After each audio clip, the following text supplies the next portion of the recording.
सभी को भादव की अजा एकादशी की प्रणाम। और आज करेंगे उनकी कथा। तो सबसे पहले नियम ले लीजिए। तो सबसे पहले दीप जला लीजिए और भगवान से प्रार्थना कीजिए कि आज के दिन का हमारा व्रत बहुत अच्छे से निकले, किसी भी विपदा के और ना टूटे, कोई दिक्कत ना आए। कृष्ण भगवान को हो सके तो आप येलो वस्त्र ही धारण करवाइए और आप मन चाहे फूल भी अर्पण कर सकते हैं। तो चलिए कथा शुरू करते हैं। कुंती पुत्र युधिष्ठिर बोले कि हे जनार्दन, अब आप मुझे भादव कृष्ण पक्ष की एकादशी के बारे में बताइए।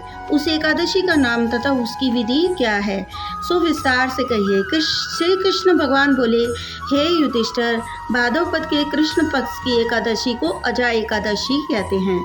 जो मनुष्य इस दिन भगवान की भक्ति पूर्वक पूजा करते हैं तथा व्रत करते हैं, उनके समस्त पाप नष्ट हो जाते हैं। इस लोक और परलोक में सहायता करने वाली इस एकादशी के समान विश्व में दूसरी कोई एकादशी नहीं है। इस एकादशी की कथा इस प्रकार से है।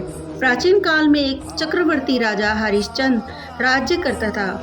वह अत्यंत वीर, प्रतापी तथा सत्यवादी था। उसने किसी अज्ञात कर्म तथा प्रतिज्ञा से राज्य को त्याग दिया और अपनी स्त्री तथा पुत्र को बेच डाला। वह स्वयं भी एक चंडाल का सेवक बन गया था। उसने इस चंडाल के यहाँ पे कफन लेने का काम किया, परंतु उसने इस आपत्ति के काम में सत्य को न छोड़ा। अब जब इस प्रकार करते हुए उसको बहुत वर्ष व्यतीत हो गए, तो उसे अपने इस नीच कर्म पर बड़ा दुख हुआ और उससे मुक्ति पाने का उपाय खोजने लगा। वह उस जगह सदैव इसी चिंता में रहने लगा कि मैं क्या करूं। एक समय जब वह चिंता कर रहा था, गौतम ऋषि आए। राजा ने उन्हें देख करके प्रणाम किया और अपने दुख की कथा सुनाने लगा।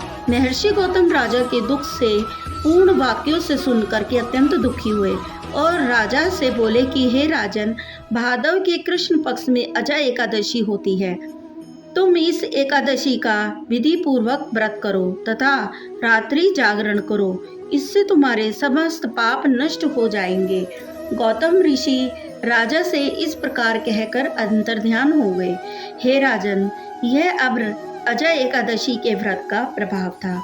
जो मनुष्य इस व्रत को विधि पूर्वक करते हैं तथा रात्रि जागरण करते हैं, उनके समस्त पाप नष्ट हो जाते हैं और अंत समय में स्वर्ग को जाते हैं। इस एकादशी की कथा के श्रवण मात्र से ही अश्वमेध का फल मिलता है। कथा सार: प्राणी को ईश्वर के प्रति पूरी निष्ठा रखनी चाहिए। कठिन परिस्थितियों में भी जो सत्य मार्ग को नहीं छोड़ते, जो स्वर्ग के अधिकारी होते हैं।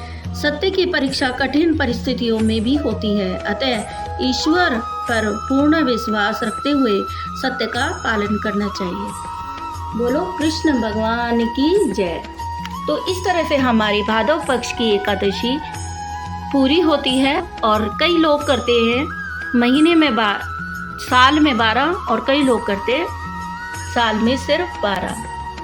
तो मिलते हैं फिर न्यू किसी ब्लॉग में, तब तक के लिए राधे राधे।